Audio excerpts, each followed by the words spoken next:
మనం ఈ సైతాను శక్తులను బంధించే కార్యక్రమాన్ని మనం చేస్తే తప్పకుండా దేవుడు అప్పగించిన పని మనం ముగించగలుగుతాము.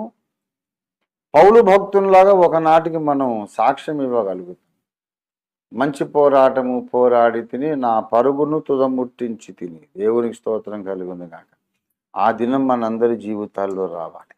మన మన పరుగును తుదముట్టించి ఆ తర్వాత కొంతకాలం బ్రతికి ఆ తర్వాత దేవుని ఇష్టం.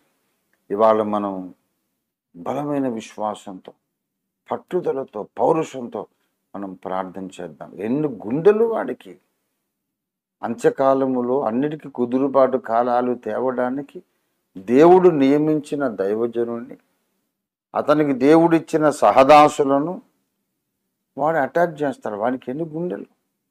మనందరం వాడి మీద ఆగ్రహం చూపుదాం. వాడు మన శత్రువు, వాడి మీద మనకు సానుభూతి ఉంది. సైతాను గాని మనం ద్వేషించాలి, వాడి మీద కోప్పడాలి, క్రోధము చూపించాలి, రౌద్రం చూపించాలి. ప్రార్థనలో మన పరిశుద్ధమైనటువంటి రౌద్రాన్ని చూపించి యేసుక్రీస్తు రక్త ప్రభావంతో ఈ చీకటి శక్తుల మూకలు చీల్చి చెండాడుదాం.